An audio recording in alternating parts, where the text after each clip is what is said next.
go down, especially the last one.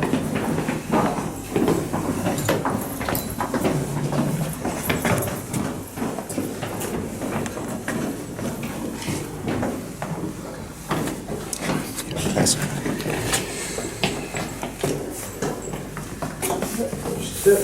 And we're all here. We'll all be going down the stairs, but if you can come this side so I can hopefully give you a decent view of where we are. Are we all here yet? Yeah, all here. All here, right. Where's the button? Here we are. Right, just to say the name's Peter, I'm an architect, don't be worried. And I'll just cover one or two bits regarding the station. When you have a look at the, thank you very much, can't see myself now, what have we got there? When you look here, you can see this appendage was put on here. It's a sort of mini port cochere. That was put on because you couldn't see it from the main road. So this, with a bit of illumination, enabled you to have a clue where the station was. But as Alan has mentioned, the station was never really popular, and it led to the closure of the station in 1932. Have you heard of the architect Charles Holden at all? yes. Right, Holden. Yeah, Charles Holden is worth looking up. He designed 55 Broadway. He had worked on stations for London Transport, or the Underground Electric Railways of London, as we call it at that time. And he had built the southern end of the Northern Line, a whole series of stations that go down to Maud. He built Colliers. And Colliers Wood. Yeah, he built that one. And also, he then was the secretary of the Railway Executive Committee, a Gerald Cole Deacon. He knew of this station, and he identified this station as being a station that was hidden in plain sight. It was here, everyone knew it was here, but no one knew what was happening in it. In fact, the records don't show what happened in it until 1938, after its closure. So this became the station, and we'll be talking about how the station was developed at that time. So when you look in here, that's no longer here. A lot of this has been stripped out above, and unfortunately a lot of the fixtures and fittings inside the original station with the acanthus leaves, etc., have gone. But you'll see tiling, you'll see clues as to where things were located. For example, in here, when the REC took over, they painted all the walls yellow, which gave a chance to convert it to offices from an underground station, basically.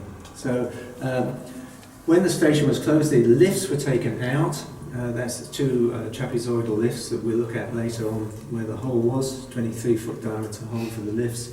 They were taken out, and that lift shaft was used as a ventilation shaft. And when we get down there, you can see it works efficiently. So when we are here now, we're looking at occupation. The instruction to proceed with the works for the fit-out of this secret, top-secret headquarters, making it bomb-proof, making it gas-proof, etc., were given in March 1939. Daily Wide and started. The work started on site in May 39, and London Transport did the bomb-proofing stuff and the gas-proofing stuff. And the fit-out was going to be done by the coach works team from the London and Midland Railway.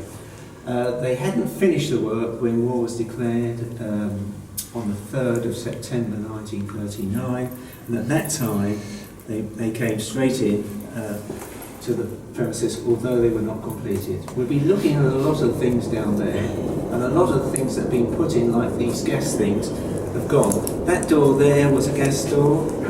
You can see the original fitting is there. So look for holes in the walls, and our erstwhile CSAs will be showing us a lot of things that will give us a flavour for that. But we're now going to go to the half landing and then quickly down 22 points. Do you just do me a favour, try and clip it into there so I don't... This way, please keep to the right and use the Sorry, handrail. you could just try and clip it into there. Right. Sure, thanks. There you Yeah, go. this just makes it a lot easier. No problem. Thank you.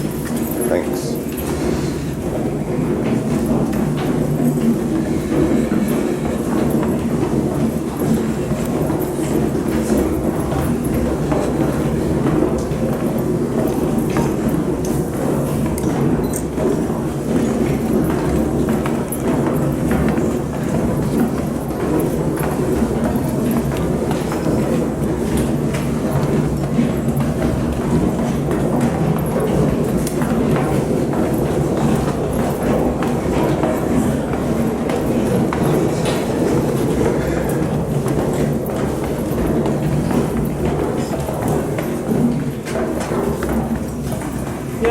right now, everyone, please.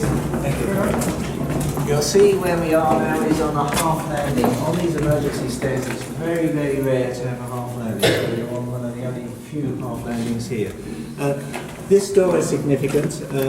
The Board of Trade spotted that because this station, when it was constructed, was so far away from Piccadilly, they required at the last minute a second means of escape.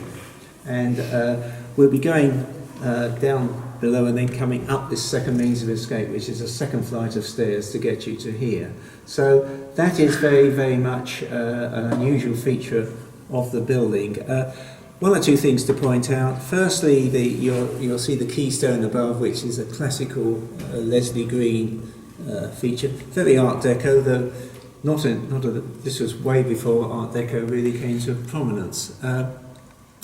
Two other things. First thing is the signage. When the building was occupied by the Railway Executive Committee, lots of signs were put in. This is one of them, as you can see, pointing out where certain room numbers were situated. And there's another sign there which says to street. And you can see it's not done in the Edward Johnston famous lettering for London Underground. One other thing, J&E Hall, when the works were done at the start of the Second World War, they put in this 2 to 3 person lift, which rounds from the top down to the bottom, and was used by some of the senior people, so they didn't have to go up and down the stairs like we're doing. But unfortunately today it's out of action, but nevertheless a nice feature to have. Now, downstairs we're going to be entering areas including some working areas where the secretaries work, and I think if you listen you might be able to hear, yes, here it is, right on top, some woodpeckers. Not woodpeckers. Oh sorry, not woodpeckers. So please mind your step as you make your way down. Feel free to use the handrail. Thank you.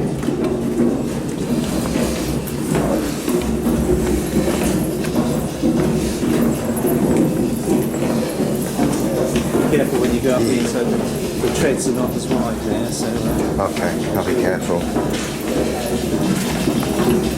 Which stairs does it caught you out? the one with the yellow and black lines. Oh, right.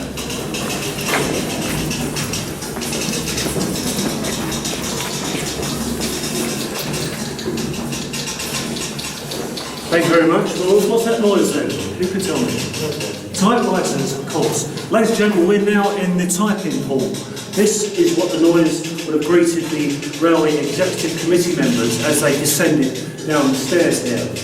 In the typing hall here, we would have had 8 typists working away, furiously working away, plus 1 telephone operator. Okay, typists, you can go to lunch now. Thank you. Right. Okay, we'd have had 8 typists plus 1 female telephone operator. Female operators were chosen because of their clarity of voice. You couldn't have someone with a strong regional accent taking information down the phone there in case it was misunderstood. When they moved in down here, these floors were levelled off just to stop pencils rolling off the desks. Just to orientate yourselves where we are now, ladies and gentlemen, here's the typing hall here. We've come down the stairs and we are in here now, in the typist room. When the typists moved in here, they had to have electricity, they had to have gas locking doors down here, just like the single gas locking door up above that Peter showed you. We had to have them here. The guys will now show you where the gas locking doors were. They feared a gas attack, what went on in the First World War, and they thought it would happen in the Second as well. So that's why these doors were in place here. We've got proof marks here on the wall, here going along. And along the back there we've got a little corridor, an interlocking corridor. This was just wide enough to get a tea trolley along. So that's why. When the REC submitted plans of their works down here to Westminster Council, Westminster Council demanded tax, can you believe it, throughout the war years. They demanded tax. So in order for the REC to keep this place a secret, they paid the £100 tax, paid the levy, but then they argued that this place has got no other use than in the circumstances of war. So that was then forgotten about. They paid that £100 and then that was forgotten. Okay, ladies and gents, we're now going to move further down. And if you can file down the little corridor at the back there and take your tea tray with you, please. Oh, we've got some. Oh, before we go down there, we've got a couple of signs on the wall here. We've got an inquiries and committee room directing us down. So if you can follow the guides there, please, down the little corridor. This way, please. Go to the inquiries and committee room.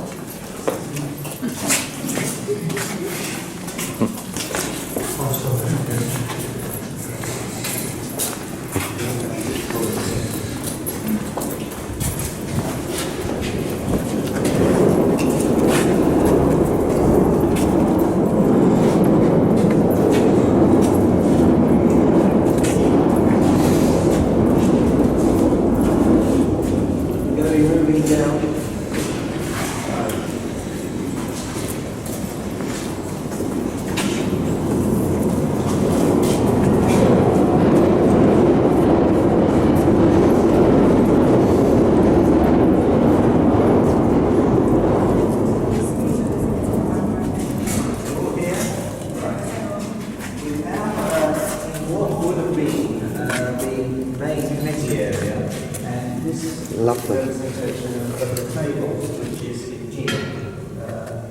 With the members of the Railway Executive Committee around it. This photo was taken looking in this direction. So there would be a partition wall across here. Can you see where the wall is there? So that's where this wall is situated. And obviously there'd be a full ceiling in here. The clock would have been on that wall. Two doors here. The door on the left would be to the Secretary's office. That's Joel Cole-Deakin. He designed the layout of this area very quickly. He was a very keen yachtsman. He knew how to squeeze a quart into a pint pot, and you'll see when we go downstairs especially just how successful he was.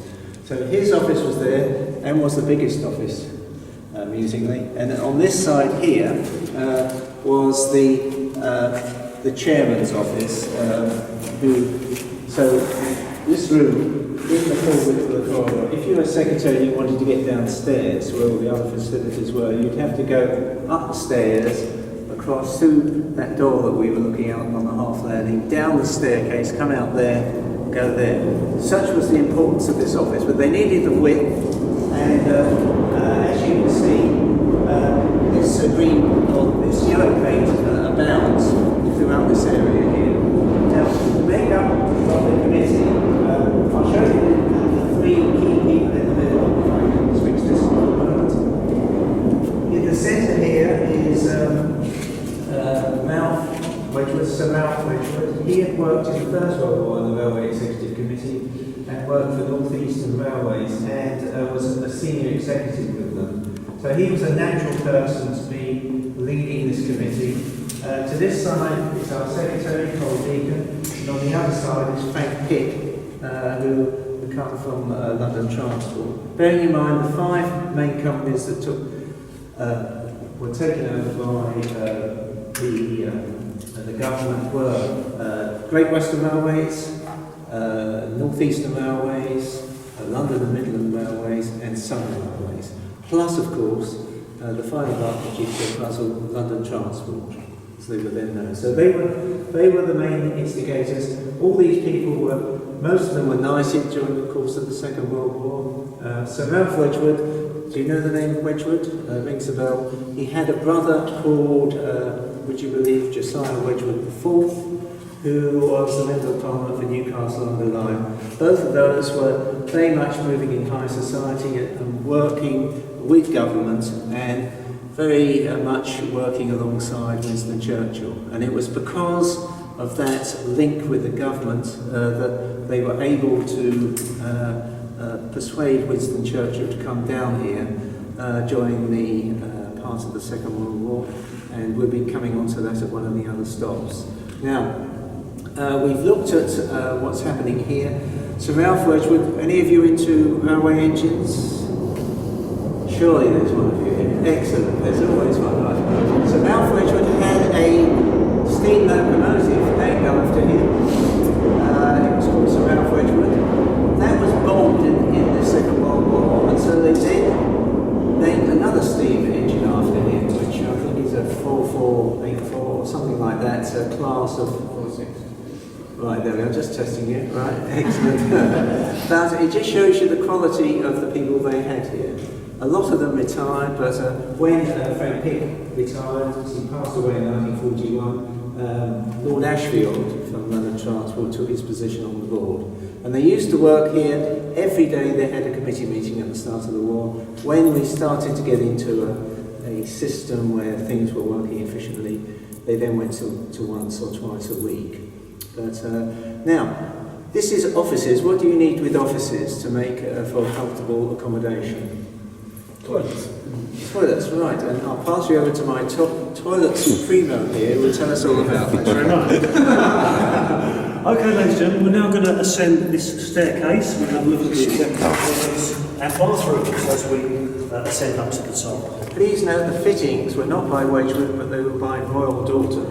They're very much high-end fittings. Okay, and you'll notice water, it is only water. Alright. This is an excellent opportunity to use your torches. And please mind your step.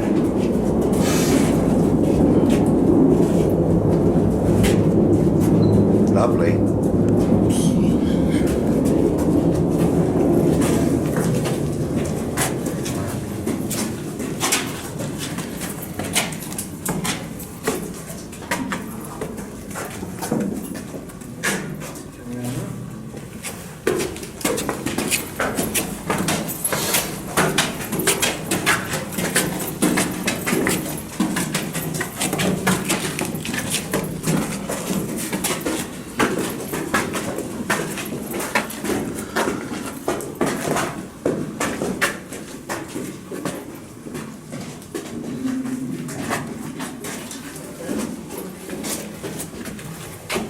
Before the plumbing was introduced, they had to have a slop hopper for toilet purposes. And around the corner here is a slop hopper. Let's just poke it around the corner. Where's your foot in? No.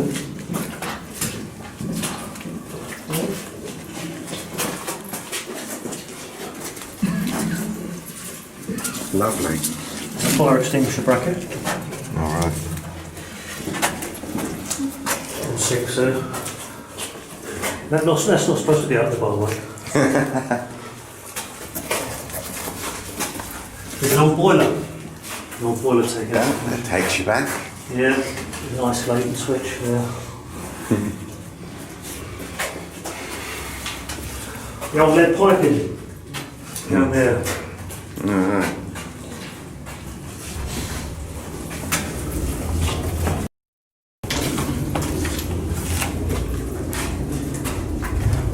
Small toilets. Yeah.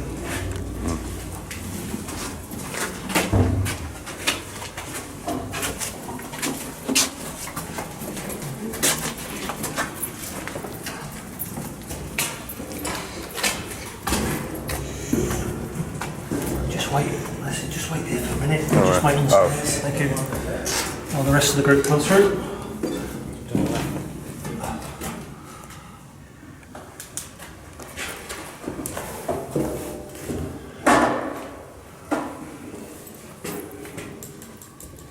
So that whole dark corridor was just toilets, bathroom.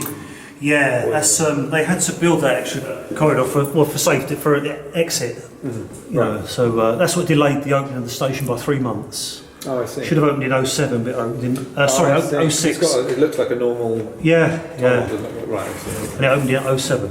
Like 07. Oh, right. So with the rush as well, they didn't centre the doorway underneath the Oh, I see, feature yeah. there. See that?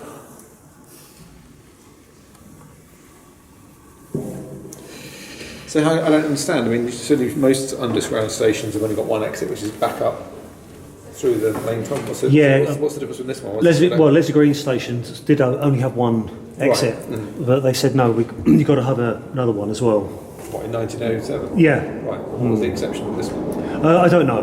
Don't know. EU regulations. Yeah, maybe, yeah.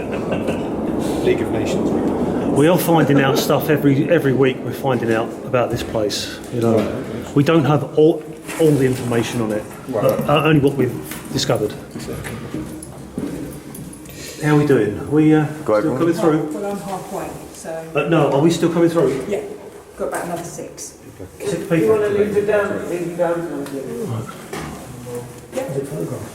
Yeah, right, I'm going to leave them down. Is that okay? Okay, we all through now from here? No, but Ezra will bring up the rear. Okay, so Right. if you just like to Okay. come downstairs, keep to your right and use the handrail.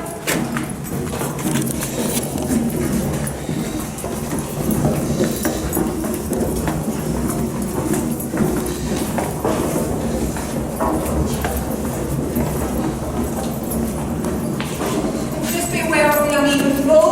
Okay. No. Yeah.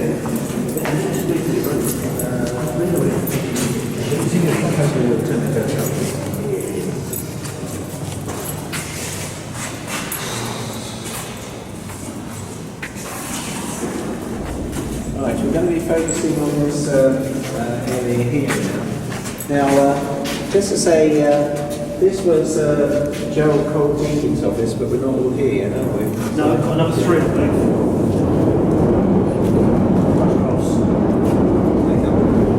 There's some stalactites up there. Any cavers amongst you? Anything? Caving? No? There we go. Oh, here, okay, yeah. We're now in the offices of Cole Deakin, which would have had a corridor down the side there, and that's the wall of the committee room next door. So we're in this area here. As you mentioned, Cole Deakin was trying to keep the class barrier well and truly enforced.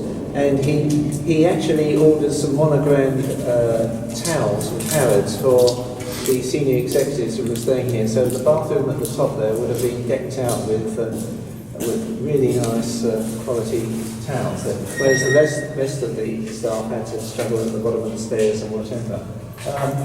Just in here, this is our chairman, Ralph Wedgwood, and we'll be looking at the telephone exchange in a minute, but you see there were 50 telephone extensions in here, and one of the reasons why they had to stick to central London rather than going out of London was the fact that there were not many facilities outside London where they had so many lines that they could use. So this top secret headquarters needed to have good telephone communication with the outside world. So that was another factor here. Now, when war was declared, there seemed to be a quiet period, where, a bit like Brexit, where nothing seemed to happen. And then we now find ourselves entering 1940, September 1940, suddenly we find ourselves with a blitzkrieg, or the Blitz of London started. And it started in September and went on right the way through to May the following year. So when London was bombed constantly, and over a third of London was in fact bombed. So that's a significant amount of bombs dropping on London, of course. So what happens? Churchill is made Prime Minister, and they find that his accommodation in Downing Street is not bomb-proof enough. So they've got to find somewhere for him to stay. And because of the links with the Wedgwoods, the plan was that he comes to stay somewhere that's safe, secure, and with a high standard of bathroom, and also with the other facilities that we look at in the building, which are unique, because this building was fitted out with accommodation. If you look at the leather chairs that you'll see on the photos as we go around, they came from Charing Cross Hotel. A lot of the food came from Charing Cross Hotel, and a lot of the fit-outs that were done down here were done with a very high standard of interior accommodation.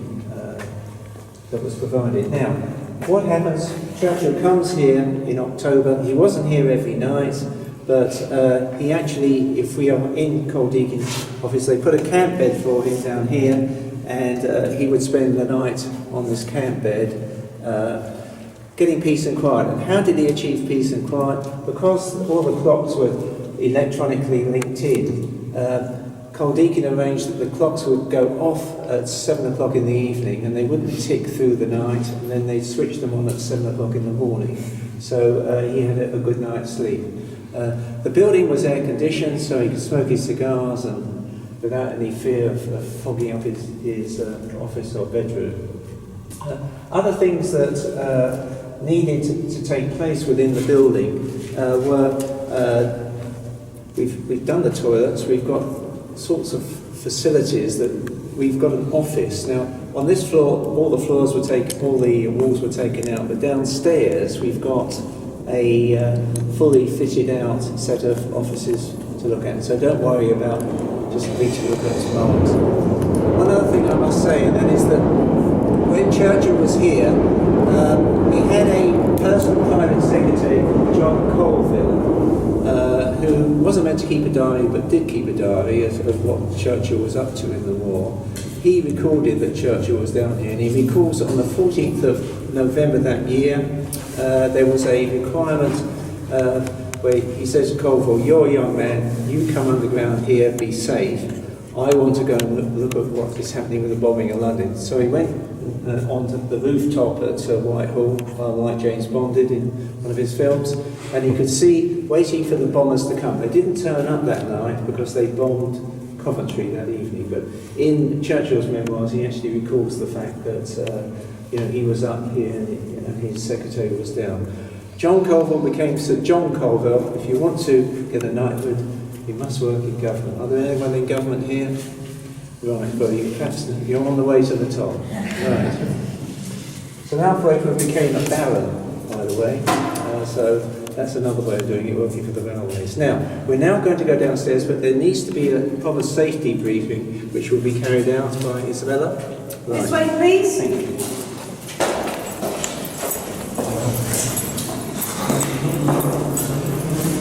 Just step on the uneven floor here.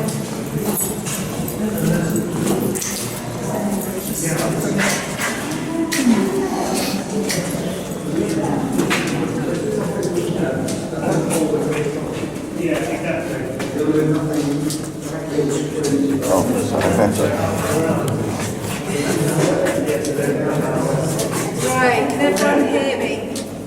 See me? Okay, a little bit of a boring bit, but it's important. So you've all been given a torch, it's slightly different to ours.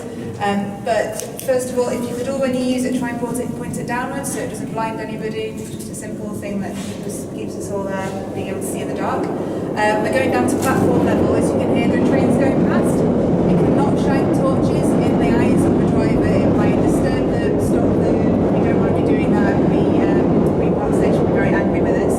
So when a train goes past, one of us will shout, "Tour stop, lights off," and we all turn them off. Tour stop, because we have had the domino effect before, because you can't see anything once you're down there. When it's all clear, we say all clear, you can turn them on again. Also, this is the point where you need to turn off flash on your phones or cameras. It's really important. It's just the same as the lights policy. Also, we're stopping this one quite often for this reason.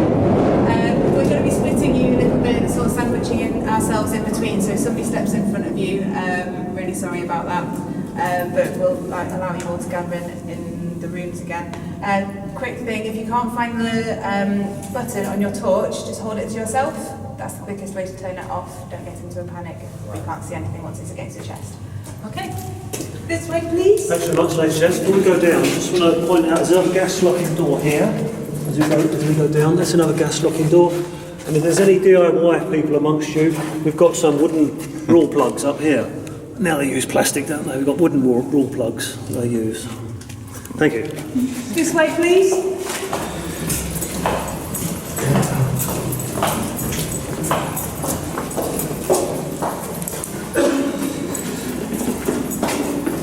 Please watch your step. Okay.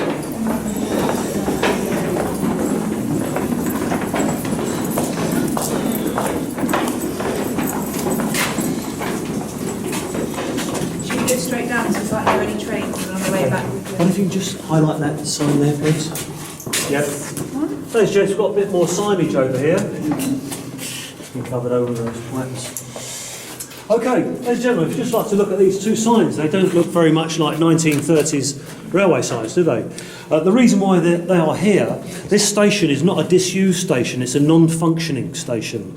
Staff can exit the trains here, engineering staff, and they can come out here, and this is just to orientate them where they are. Westbound plaques and eastbound. for contractors. That's right, for contractors, yeah. Anybody from the print game here? Any printers? No? No? Well, I was in the print game years ago, and if you notice, King's Cross has got a small C, Finsbury Park has got a small P. And if that was me, I'd get the sack. That's the reason why we've got these signs down here. It's just to orientate the engineers when they come off the trains, when they exit the trains. Thank you. As gents, just like to follow me, mind yourself on that valve there, please. We're now going to go down and look at the telephone exchange. This way, please. If all of you have your lights off when we go round the corner.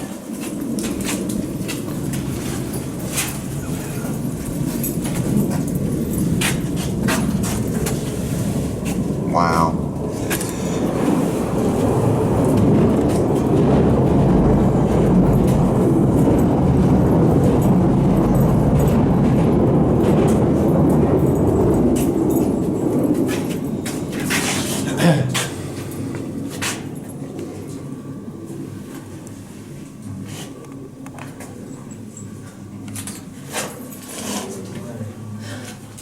Just wait till they're all in.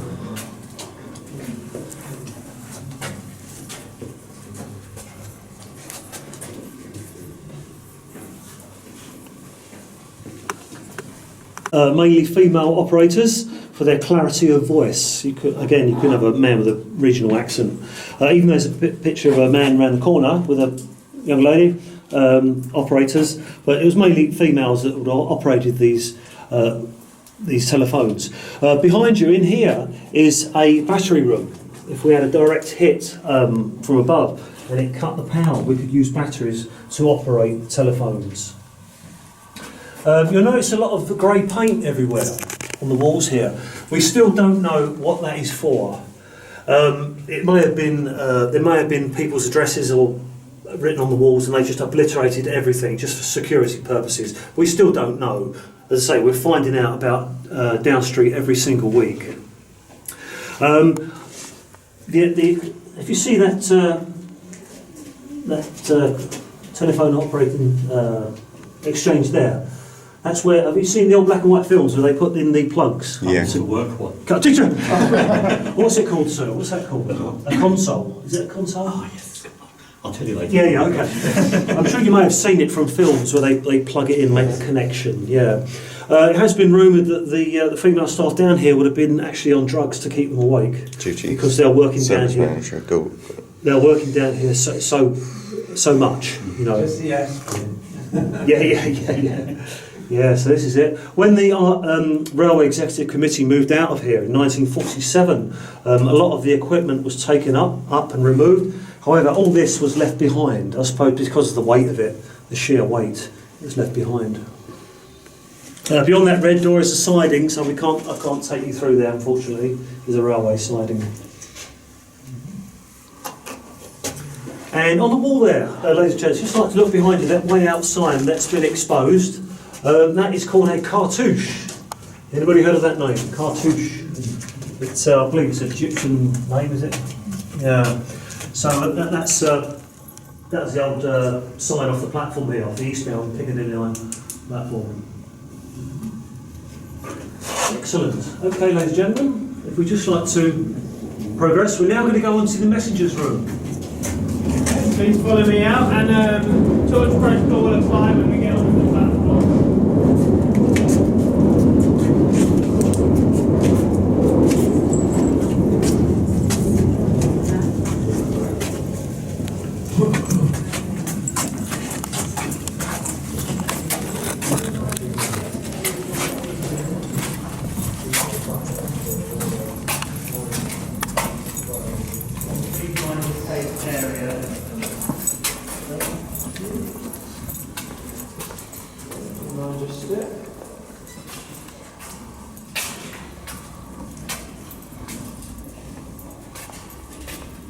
lighting in here gets, if I switch the light off, it's nothing personal, but we're under strict controls of the CSA. So.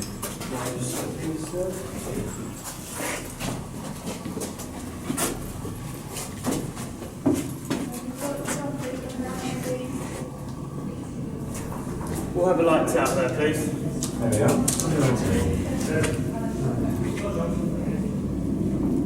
Trains are coming, what east or west? Train. That's that side. That one, so it's bound.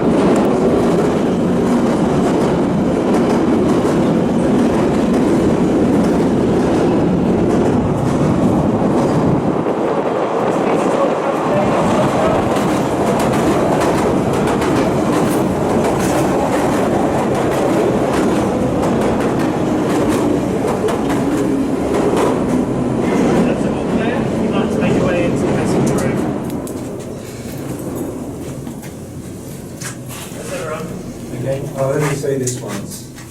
We are now in the messengers room. You can see the original sign is sitting down there on the floor behind the valuable artifacts there. This messengers room was used as a way of implementing the instructions that have been formulated by the Somebody's written on the wall. committee, then had typed up by the secretaries, and then a lot of them this information needed to be sort of linked around. So this was state of the art at the time. You can see this would have had a teleprinter in it with an electronic typewriter to actually get information out electronically, but a lot of it was down to paperwork. And do you see these machines here? Do you know what they're called? I guess stepper machines, yeah. Which up to now we said was a German company, but in fact it transpires it's by Hungarian. So we were at war with Hungary at the time, so we could use it. So lots of telltale marks in here, but firstly, let me point out that do you see that it's very formal dress in here, and this is obviously they didn't have any problems getting hold of paper. Nice pencil sharpener there. Do you see the clock on the wall there? This is the telltale sign. Can you see where the clock is situated there? Yeah. And bearing in mind that this is the edge of the platform here, so very, very much a crunch information. Now, once the information had been cassetted off, it had to go out, and they used to have these messengers that looks. Those of you who can remember the old AA and RAC. Have the lights out there, Peter. Right. Thank you. The old RAC and AA motorbike and sidecar.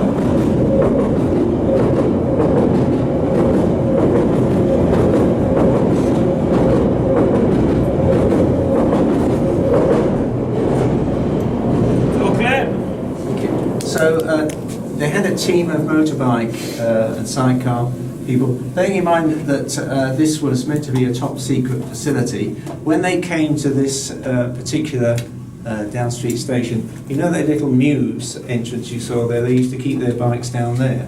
But what they used to basically do is have a 2-hour circuit that they used to do, where they used to pick things up from here and then deliver them to the mainline stations and to Fielden House, which was still up and running, and also to London Transport Headquarters at 55 Broadway. So it took about 2 hours for a circuit.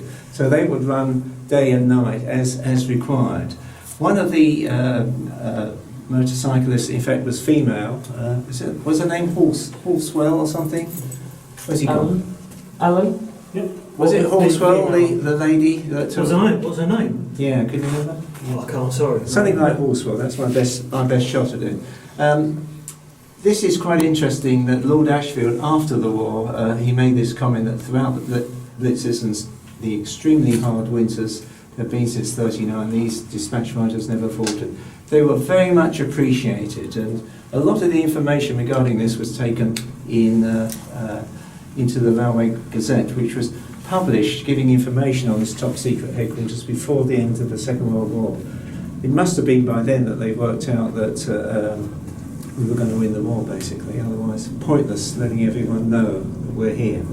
Now we're now going to go and look at one of the other major control centres, which is Lights out, please. located down the corridor.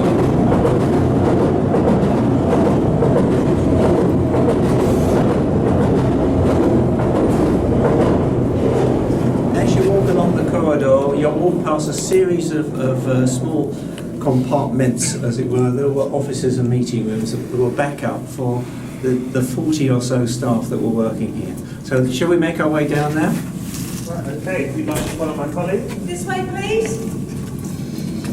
Do you use your torches down here? It's a pitch black corridor. Can we have lights out here? Lights out, please.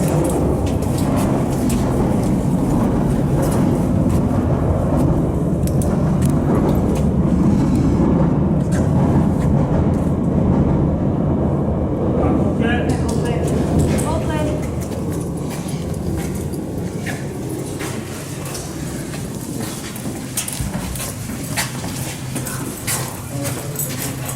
The walls are so tiny.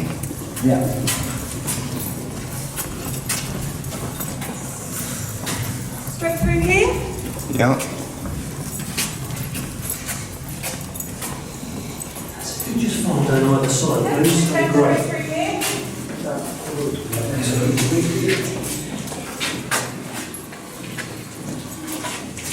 Just going straight through.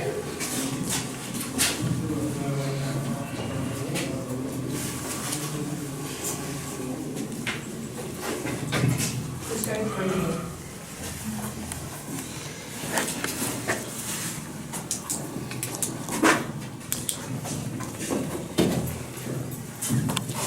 All here. Okay, you all see? You all okay? Yeah, okay. Excellent. This is the control room, ladies and gentlemen. All those decisions upstairs in the committee room have been put into action here. We've got 3 very highly skilled operators here sending out information to different parts of the country.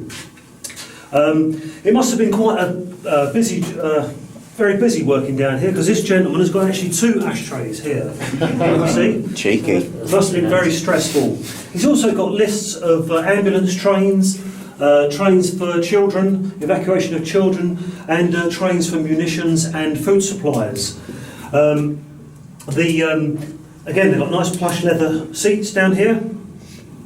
Health and safety would have had a fit in the day, because see that little cable going over there up to the fan, they wouldn't have allowed that. But what we've got here is this conduit, electrical conduit, coming down here to a switch. And if I just turn around here, and that is that conduit there coming out of the wall to the switch. That's it. Okay, the Down Street was one of the first buildings in Britain to have air conditioning. One of the very first. Halfway up these air conditioning ducts would have been filters, again to stop gas coming into Down Street. So here we have the operators, very, very busy. Important stuff that's going on here. A nice fan to keep them cool. This gentleman here is duplicating stuff with a nice, it looks like a fountain pen he's got in his hand here. An old Bakelite telephone before they introduced plastic. So here's the control room now. We're now going to move on to, well, what else do you think they needed down here? Anybody else can tell me, what else do they need? If they was going to live down here? Food. That's later on. Heating, electric, No? Bedroom. No? What about at night when you're... beds. Beds! They Hammocks. needed beds. So what we're going to do now, we're going to move on to the executive dormitories, ladies and gentlemen. As we progress down the corridor, on your left-hand side will be the executive bedrooms. Please follow Tamsin. This way, please.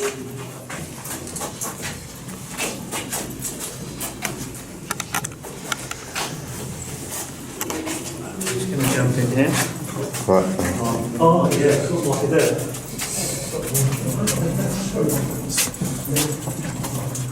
Just mind your step as you come out there. Thank you. Mind your step.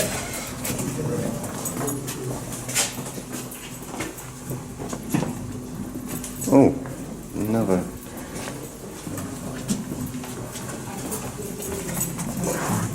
Through here. Just through here.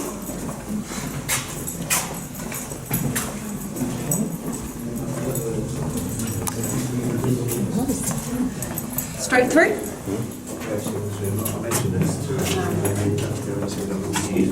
We've gone through there. Okay. Right. Can Seriously, just right, but make sure you can see. That's the important thing. Right, come this way a little bit. We can even squeeze down more, yeah? Yeah, we've been told that we're meant to be managing you, so I hope you're doing okay. Right. Right. Don't go out of sight. Right. Just to say where we are, we originally in this office here, and we've come out here, and we've come down here, and they've knocked this hole through so that we're now in the storeroom area here. Does that make sense? Mm-hmm. So we've passed these executive dormitories, which were just 6 foot by 6 foot, but they were fitted out by the London Midland and Scottish Railway fit out team, and basically they will provide a bunk bed. They'd also provide a cold water facility with plumbing. So on the floor down there, you'll see what the vestiges of where the plumbing was fitted. And because these were executive bedrooms, they were given wallpaper. So that is the wallpaper. And can you see the bracketed thing on the wall there? That's not a bunk bed, that's an overhead shelf, so they have somewhere where they can put things. Thank you, Alan, that's splendidly done. So what we've actually got is 8 dormitory rooms for the executives, and 4 additional ones, which were the ones at this end, and these were the ones where the 8 ladies that worked here would sleep in shifts within this area. Now, I can say architecturally, when this was put together, this is a cross section. There is the track there. Can you see? Okay. Sorry, I'm not doing this very well. The first thing they had to do was build this wall to separate the underground trains from the office area, and they put cork in here and tent escort at high level in an attempt to try and cut out the vibration and the noise, reverberation, which worked then, but obviously doesn't work very well now, because cork obviously compresses over a period of time. But with that, on this side, they were able to put the corridor before, so you had the underground trains, the corridor, and then the bedroom. That's here, okay? When we go to the other side, where the 10 foot by 7 foot 2 bedrooms, which accommodated 2 male members of staff, they had a problem. They had much more of a problem there, because they were cheek by jowl with a railway line, and the corridor was on the inside, so it would have been very, very much more difficult to actually sleep on that side. Now, I've mentioned the accommodation here. You can see grey paint abounds again, which is, no one really knows why the grey paint was put in here. And unfortunately, the male dormitories have been taken out, and that's for the electronic gear now here. So what we're going to do is just reflect on, if you're down here and you're Sir Ralph Wedgwood, would you like to spend your nights down here? No. So that number 23 and 24 Down Street were used from, I think, July of 1940 to accommodate a bit of rest accommodation for members of staff. I would imagine the senior members of staff. And there's some correspondence that says that they were concerned that they had the armchairs, but they didn't have any sort of smoking chairs to sit by when they were relaxing. So correspondence from Cole Deakin saying, can they have some more appropriate seating for these areas? Ironically, that's July. In September, the Blitz started, so I should imagine, although they had the facility, this was the place to be when the bombs were going off, underground and safe, with the equivalent of 6 floors of offices underground here. So we're pretty deep and pretty safe. So you've got the noise against that. Now, earlier on we mentioned that people were eating in here, not a bad thing, and we've now going to visit some very classy accommodation that was fitted out at platform level for that. So we're now leaving here and percolating over to the kitchen area, and then we'll be going to look at some of the mess rooms, which are through here. So sorry if I put the chalk to your eyes, I always do that. So forgive me. Just to remind you, talk protocol is still applied. Follow me. Right. Some telephone line here. What? We think it might be a washing line. Yeah. What's your name? Ezra. Ezra.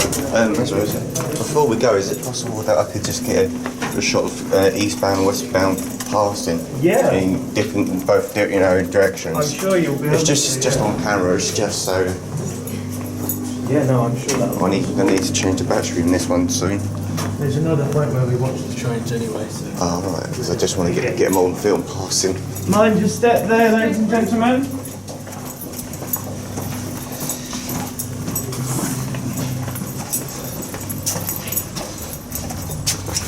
Nearer. Just brown?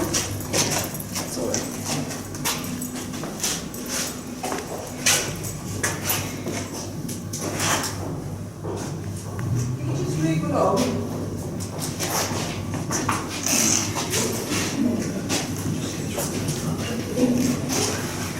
Seems to be quite well photographed this place. This would have been for the. Would have done that for the railway company. Lights. Lights down, please. Okay. Helen, light down, please. Right.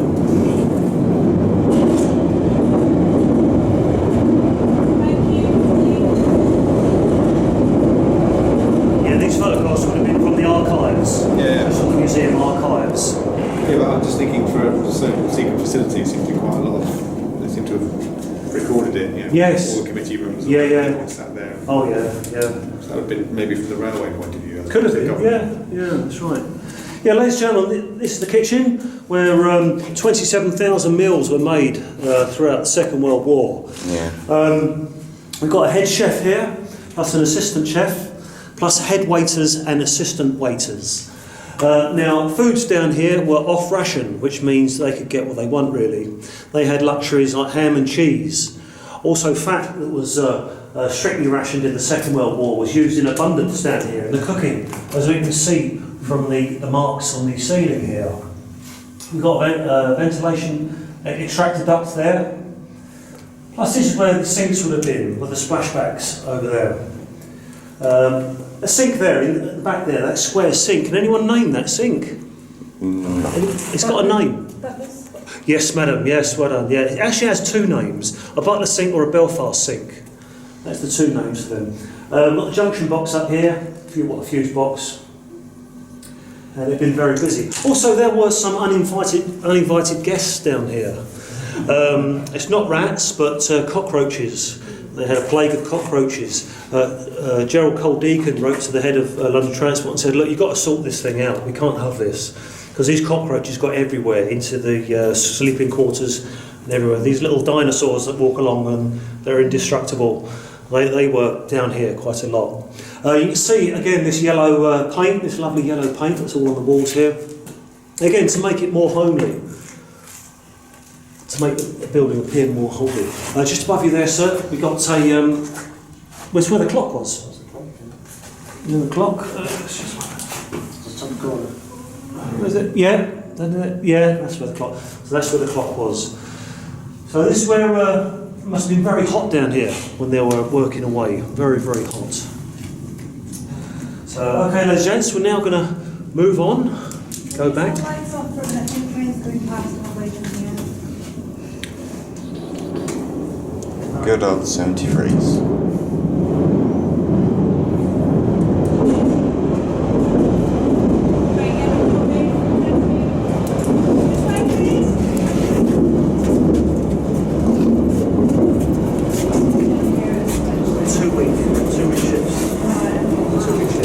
Thank you. Thanks. Just going to jump in there again.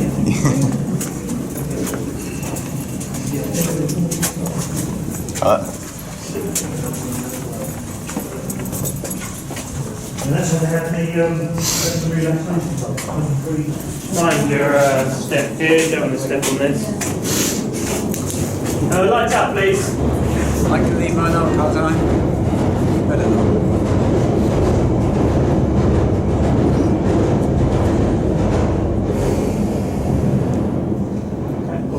Right, okay, we've just walked past the room on that side, which is for the staff. That would hold 16 people.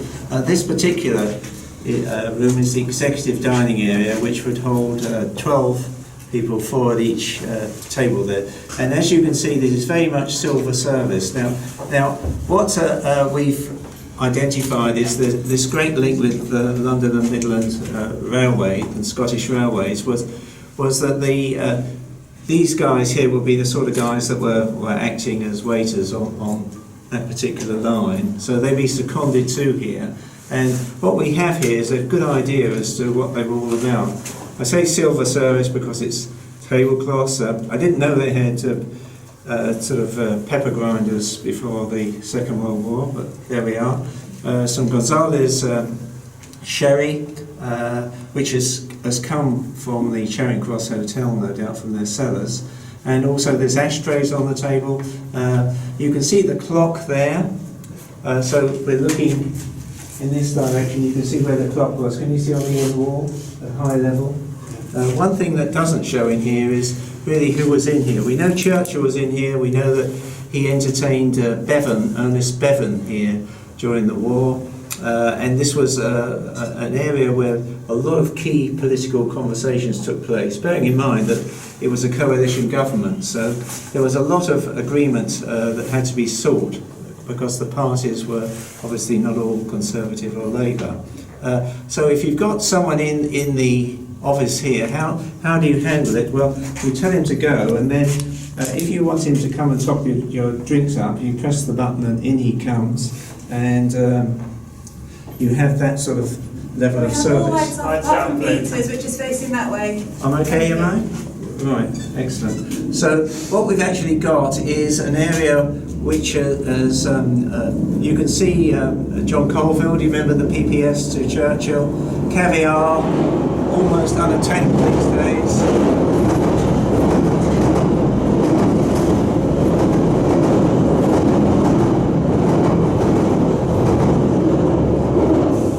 Champagne, brandy and excellent cigars, and that brings me on to a quote of Winston Churchill, where there were 4 things he needed to make his day. The first thing was a hot bath, the second thing was cold champagne, the third thing was old brandy. Does anyone know what the 4th thing was? Fresh garden peas, would you believe? So those were the things that helped make his day. Now, going on from here, you can see they were struggling, but at the high end of struggling, as been mentioned by Alan, the quality of the food in here was excellent. But when you look at the building we've got here, you're in here. One thing we haven't actually addressed yet, and is how do you get out if there was a bomb upstairs and block the entrance? There's that sort of issue that we mustn't forget. Now we're now going to go to an area of the station which has some very interesting history that's still being researched, and Alan will tell you a little bit more about it. So are we going this way? This way, please. Thank you. Very interesting.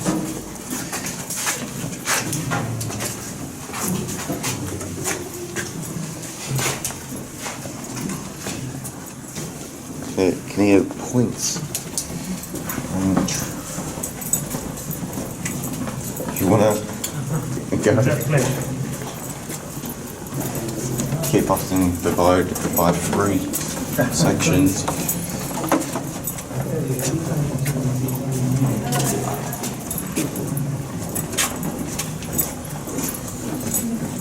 Oh, right. So this is the last stop before we go off platform level. All right. So there'll probably be 2 trains past them. I just want to get them near close, like just stand in here, just and then the opposite side, and then that's it. That's fine, just feel free to.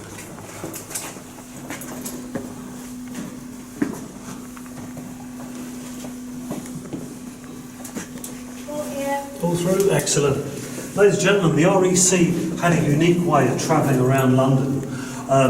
These two, the westbound and the eastbound platforms here, were extended for a short piece of space. And the REC, they could stop an underground train by operating a signal here. They could press the little button, the switch, and it would turn on a red light. The train would then stop. The REC executive would board the train then. No one knew what was going on at all because all the equipment on this train is back here. It's all behind the driver. Today, all our equipment is underneath the train. But all the equipment was behind the driver and passengers started about here. So they had no idea what was going on. These RUC executives could then travel around London to South Kensington, also to Holborn, where there was more command centres. Completely unknown by the public, because also we had spies as well in London up here. So they had to be very, very discreet, very, very careful. We've got up here, we've got, before the Piccadilly line was extended, we've got Finsbury Park to Hammersmith. And of course, if you live around that way, like I do, you call it Hammersmith. So that was the original Piccadilly line before it was extended. Now, when the REC moved in here, they were told under no circumstances could they build down here. They had to leave it free. I'm sure you can feel that draft now, that ventilation. Okay, but however, we've got some strange equipment just behind you here. Some strange equipment that's been put in rather hastily. If you can see through the middle of the stairs there, that's been hastily smashed into the middle of the stairs. Not very neat, is it? It's been done in a hurry. Can you see? It's been done very quickly. We've got some strange equipment here. As we ascend the staircase, we'll find out at the top what all this is about. Oh, sorry. Okay, Peter. This way, please. Please watch your step. Look for the witness marks on the stairs, which show you where there's some drawers put in here. We've got yourself a platform that will be.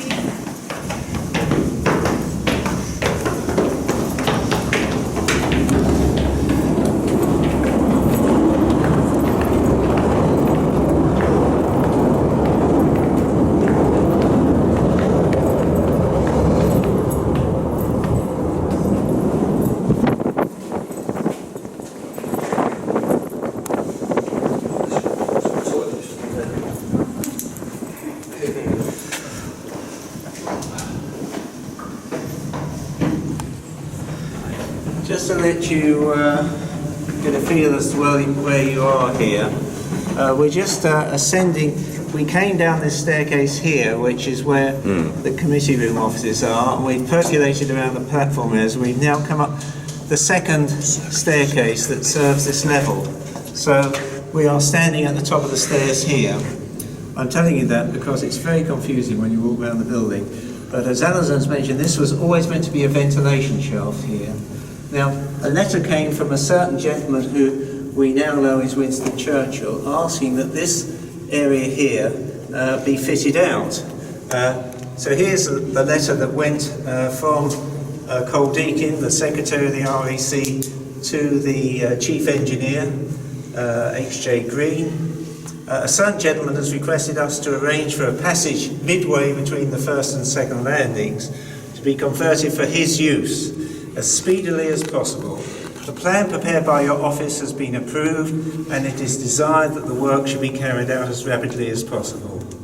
So that's the letter that went on the 20th of January. 2 days later, the letter comes back. I'll just read this paragraph. After speaking to Mr. Cole Deakin on the phone, the chairman has agreed to the work should proceed at once and be completed as early as possible. The chairman understands that the loss of our ventilating plant, which is in this area here, will be a serious matter, and suggests that in constructing the special accommodation you should have regard to the possibility of passing air through this passageway if at any time the accommodation is not being used.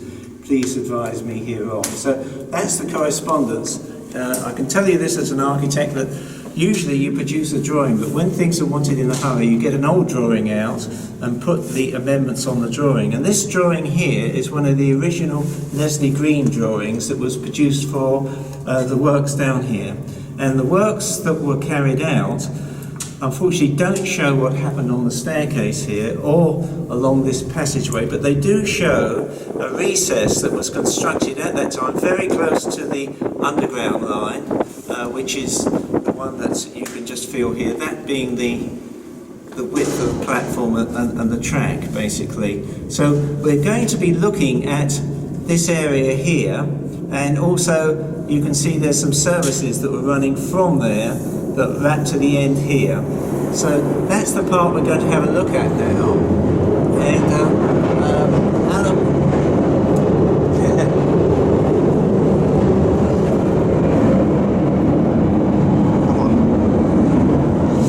Alan will be able to amplify what that area was used for and what this space may have been used for. Thank you. This way, please. Ladies and gentlemen, we are now walking down the Churchill corridor. Feel free to turn your flashlight on here. Thank you very much. It's like a nice little semicircle. What you'll see. Excellent.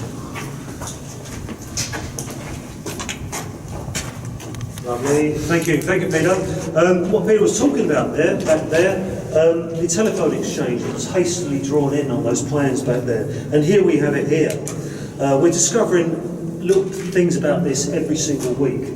This telephone exchange here had 50 lines to it. One line to the 43rd American Air Base in Selfridges in Oxford Street. So they had a direct link there, also to other parts of the country. It looks like a wine cellar, but no, it's definitely a telephone exchange. As I say, very little is known about this. There's not another one of these on the entire underground network. This is unique. So we've got some markings down here, some witness markings of flooring. We believe that this is where there was a trap door here before this was smoothed over with cement to get down to electrics. But again, we're still finding out every week about what's gone on here. So also along here, we've got two rooms that have been built along here. You see the floors that have been left out? So there's one room here, and there's also another room. So Churchill, we think Churchill may have been sheltering someone else down here.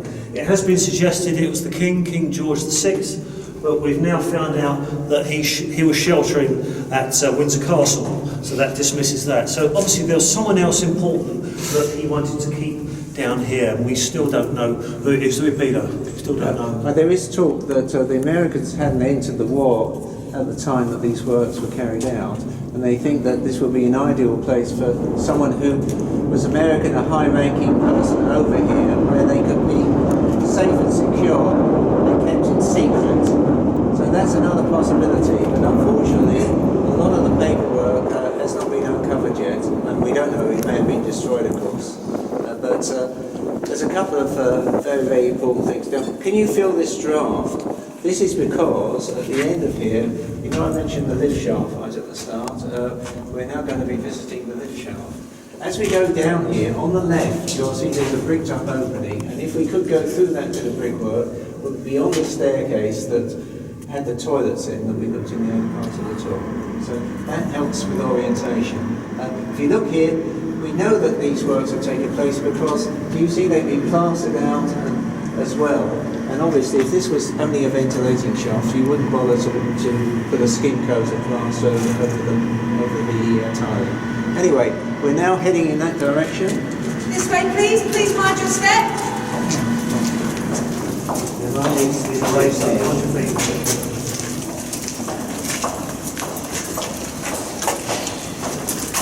There's the opening. Lovely yellow plate. Continuing. Can you chance it was Churchill's wife? It might have been, yes. It might have been his wife, yes. That's right, we don't know, do we? Maybe we'll find that out in due course. Is this being bid on you? You'll finish the tour. Okay, thank you. Watch yourself, ladies and gents, we've got a stud sticking up here, be careful. And the brackets, these are brackets, you've got to be careful there, please. We've got a lovely bit of coping up here.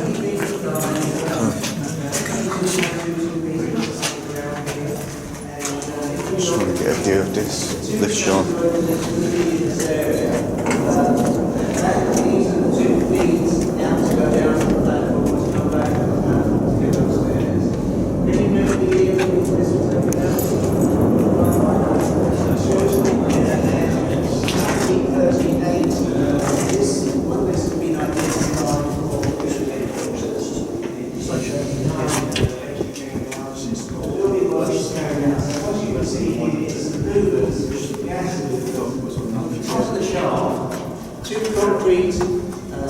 horizontal slabs are put in with a 3 foot gap between them, and that will enable four pockets here. The ball will come down to the bottom of the shaft. These slabs will hold it as well. That's the key thing. Now, just to be articulated, if you look on the two walls here, you can see there and also around you. Is anyone looking at it? Just want to get a few. Tile with the name of the company that will put the tiling into this station. Can you see it? Yeah. More MAW and company were the manufacturers of the tiles, and that company still works. They were one of the 3 tile companies that are fitting out these 50 stations. Also on the back wall there, you can see some signage for telling people where you go for the to get down to the platforms. Now in this area here, several things to look for. That thing that's down there, this circular thing that looks like it's a new Olympic event, was in fact a ventilating fan that was fitted into this area to help the movement of That's a air funny looking thing. through this area. In addition, underneath here would have been a big pumping plant which would get rid of all the soil that would come from these facilities here. You saw the ones at the bottom of the stairs pumped up there, pushed across here, down into there. Other things you've got here, obviously this would not have been like this at the time that the war was on. We'd be full of gas locks, as it were, to stop the bleeding of gas, should there ever be a gas attack in London. So what we've got here is a really weird arrangement. If you get to go to the Aldwych station tours, when they be over, you can actually stand in one of these trapezoid beds, which is really good fun. Now, it doesn't work out. Now, when you come across the bridge, it's all going across here. Do be careful. This is another treacherous part of the tour, full of trip hazards. And we'll be stopping out there where Alan will be finishing our tour off. So please come this way.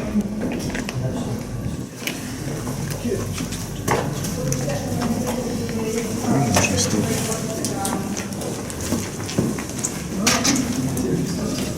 Was that meant to be an entry sign? Please mind your step as you go over the There to the bridge. left, there. Just the trains. Please watch your step there, especially the last step. There you go. Mind your step. There's no more.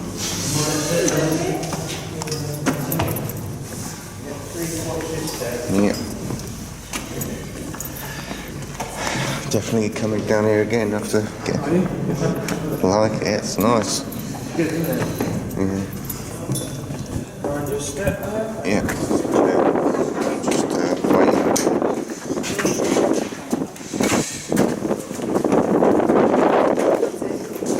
Okay, if you'd like to make your way into the main space.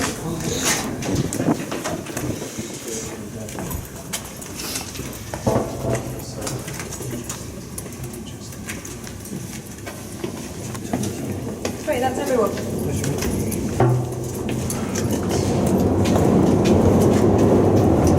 Thanks very much, ladies and gentlemen. From Peter and myself and the other CSAs, I hope you've enjoyed the tour. I hope it's been entertaining, amusing, and interesting as well. Yeah, I hope you really enjoyed it. We've got other tours ongoing, 55 Broadway. Has anybody else visited 55 Broadway? No. We've also got Clapham South. I could really recommend that. Clapham South is excellent. It really is good. In the summer next year of 17, we've got Highgate High Level opening up. That's another interesting one to see. As I say, we're gathering information from Down Street every single week, little tiny bits of information. We're putting it all together. Sorry we can't answer all the questions, but we have tried with the information that we have. One of the mysteries, though, about this station is this letter G here. We really still don't know what that's about. There's one at Euston Station, there's a letter G in there as well. In case anyone has spotted There's that. 6 in Euston. Sorry? There's 6 in Euston. 6, is there? All the way 6. down that corridor. G. That's interesting. Yeah. Yeah, so it's ongoing, all this. You'll never be able to trace anyone who worked here or any. Nah, it was dead. Yeah, we were really. Kind Yeah. of a very healthy place to work. No. Very, unhealthy. Yeah. Have you seen a night tube around at certain tube How stations? many have we got? No. We've got If you go to Camden Town, they've got 3 one there. levels. Really? Yeah. See, I never go up that way because I live north, but sort of. Oh, I've got it on my phone. I've got it on my phone. I'll show you. Hang on, let me just find it. Was Green used There it in the is. station? It wasn't, was it? Green was. Wow, They was, that's lovely, isn't it? Yeah. There's one at Balham as well. Nice. So, It hasn't been I need confirmed. to have a look at it. I'll keep a look out for it. They're not made of tiles, though, are they? no, they're just like print, covered up. Just to say that this green station. Just like your notice of things about the railway every day. He did 50 stations by the time he was 32, 1933. Oh, sorry, after the year he finished the stations, he died at the age of 33. So tuberculosis. So it's a very, very sad story. That's why you haven't heard any more of it. I heard across all on the floors like scattered The dirt. important thing is you got round safely thanks to our Sanitation. Yeah. You'll be delighted to know Yeah, you've got so more that's what I've heard. for your money than most people, which would go and Lot run of break by this 7 or 8 down. minutes. Yeah. So apologies for keeping So a you. We've refund got for this. another event to go to, but it's really nice to do a tour with a train driver. This makes it all bona fide, doesn't it? So I hope that you will enjoy the rest of your day, and I hope we'll see you on some of our other tours. So thank you. Okay, thank you. This way, please.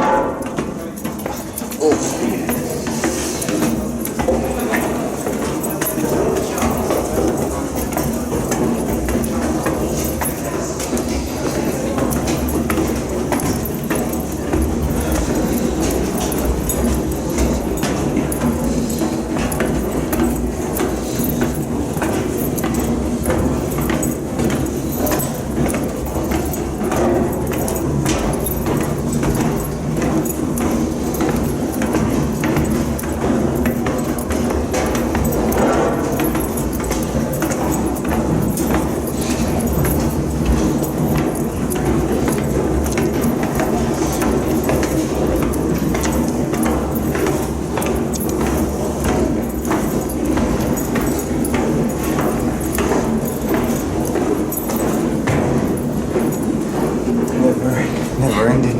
I know. It's okay, you're at the top now. So it's just that final bit to go. Yeah, Covent Garden's worse. You can have a bit of breather now. Watch your step all the way up.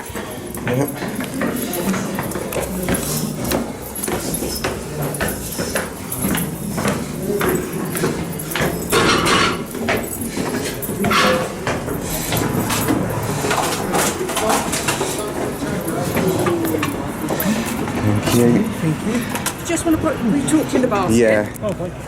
There you go. Do you want me to Cheers. take it for you? Yeah, thanks. Thank you very much.